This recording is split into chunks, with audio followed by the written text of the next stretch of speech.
एक अत्यंत ही हृदय विदारक घटना घटित हुई है महाकुंभ के दौरान प्रयागराज के संगम क्षेत्र में, जहां पर कि लोगों की भीड़ ने कुछ लोगों को कुचल दिया, जिसकी वजह से 30 से ज़्यादा लोगों की मृत्यु हो गई है। ये अत्यंत ही हृदय विदारक घटना रही, क्योंकि तीर्थ यात्रा के लिए जो लोग अपने परिजनों को अपने साथ लेके गए थे, उन्होंने अपनी आंखों के सामने अपने ही परिजनों को पल पल तड़पते हुए और अपनी आंखों के आगे मरते हुए देखा। ये बहुत ही हृदय विदारक घटना है जो घटित हुई है इस महाकुंभ के दौरान, और हम सारे ही देशवासी जितने हैं वो सभी इस हृदय विदारक घटना को देखकर किसी को भी अपनी आंखों पर विश्वास नहीं हो रहा था, अपने कानों पर विश्वास नहीं हो रहा था कि आखिर ऐसी हृदय विदारक घटना इतने महाकुंभ के दौरान घट गई है। पर ऐसा था तो सत्य ही। इन दुखद घड़ी में हम सारे ही देशवासी अपने उन परिजनों के साथ हैं जिन्होंने अपने परिजनों को, अपनी सगी संबंधी को, अपने भाई बहन, बेटा बेटी, माता पिता को खोया है। इन दुख की घड़ियों में पूरा ही देश उन सभी अपने भाइयों और बहनों के साथ है जिन्होंने अपनी सगी संबंधी और अपनों को खोया है। हम सभी देशवासी और गायत्री परिवार उन परिजनों के लिए अपनी संवेदनाएं व्यक्त करती हैं, लेकिन साथ ही इस बात की समीक्षा करने का भी है कि आखिर ऐसी घटना घटी क्यों। क्योंकि ये तो सत्य है कि इतनी शुभ घड़ी में, शुभ मुहूर्त में, इतने दिव्य क्षेत्र में, प्रयागराज जैसे स्थान पर और संगम के घाट पर, जो ऐसे स्थान पर अगर गंगा के किनारे अगर कोई व्यक्ति प्राण त्यागता है तो वो, इसमें कोई संदेह नहीं कि उसे मोक्ष की प्राप्ति होती है। लेकिन साथ ही अपने परिजनों को अपनी आंखों के आगे तड़पते हुए देखना, पल पल मरते हुए देखना भी बहुत ही ज़्यादा हृदय विदारक है। तो ऐसी घटना दोबारा न घटे, इसके लिए इसकी समीक्षा करना और भी ज़्यादा आवश्यक हो जाता है कि आखिर ऐसी घटना घटी क्यों कि कुछ लोगों को अपने प्राणों से प्रिय जो अपने सगी संबंधी थे उनको खोना पड़ा है इस महाकुंभ के दौरान। तो सच बात तो ये है कि महाकुंभ की जो घटना है वो बद इंतजामी से कहीं ज़्यादा श्रद्धालुओं का संगम नोच पर जाकर घंटों रुककर मौनी अमावस्या की सुबह का इंतज़ार करना था, और अखाड़ों को देखने की जो उनके अंदर ललक थी, जिसके कारण कि वो वहीं पर संगम के घाट पर ही कंबल ओढ़ ओढ़ कर बैठ गए थे गंगा जी के किनारे, संगम के किनारे। और वहीं पर बहुत से लोग सो भी गए थे, ताकि सुबह उठ के जब वो अखाड़ों के जितने भी साधु संत वहाँ आए तो उनके वो दर्शन कर पाएँ, और बिल्कुल ही जो मौनी अमावस्या वाला जो समय है उस शुभ मुहूर्त में वो वहाँ पर स्नान कर पाएँ। बहुत से लोगों ने तो स्नान कर भी लिया था, फिर भी कंबल ओढ़ ओढ़ कर वहीं पे बैठ गए थे, ताकि अखाड़ों से जो आने वाले साधु सन्यासी उनको वो देख पाएँ।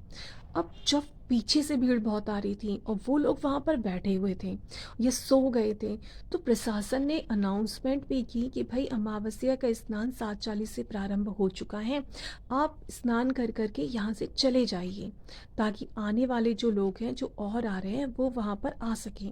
लेकिन किसी ने भी उस अनाउंसमेंट का ध्यान नहीं किया, सारे ही वहाँ बैठे रहे, और सारी जितनी पब्लिक थी सबकी प्रतिक्रिया बिल्कुल शून्य हो गई थी। कोई भी अनाउंसमेंट पर ध्यान नहीं दे रहा था।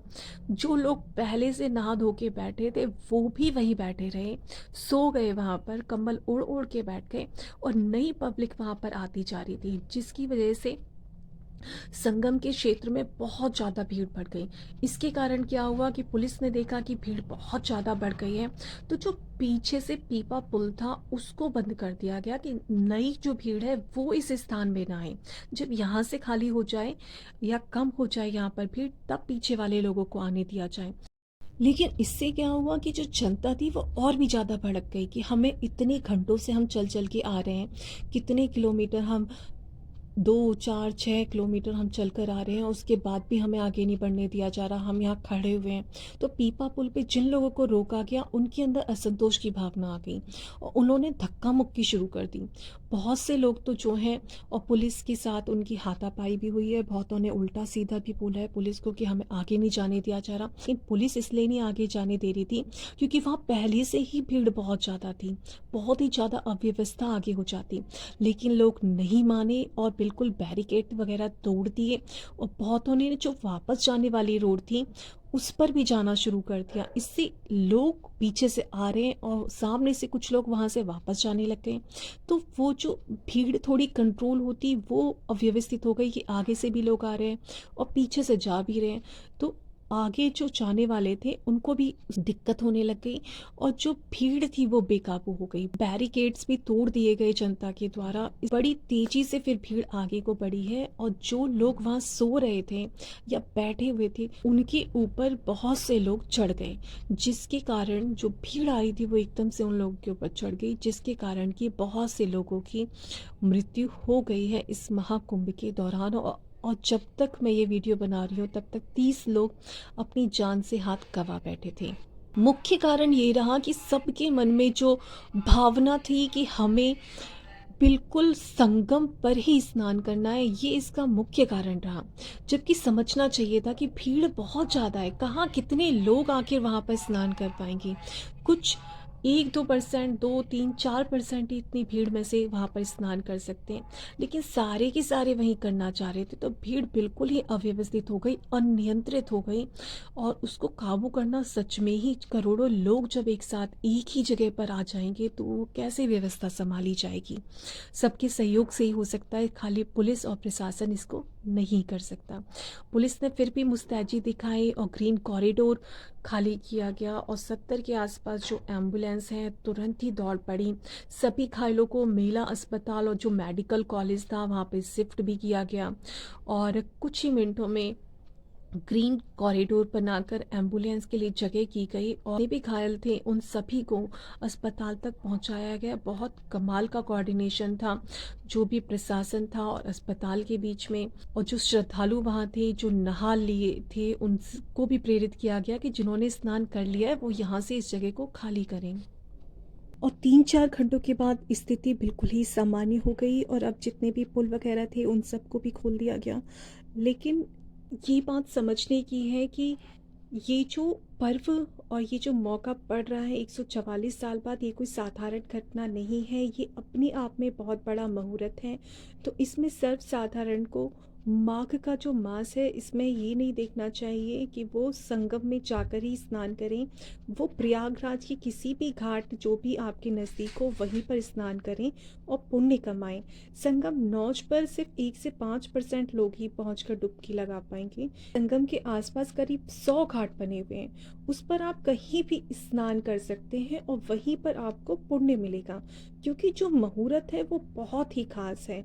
और वो प्रयागराज में आप गंगा में या जो वहाँ की और पवित्र नदियाँ हैं वहाँ पर स्नान करेंगे तो आपका पुण्य कोई कम मिलने वाला नहीं है, आपको भी पूरा ही पुण्य मिलेगा।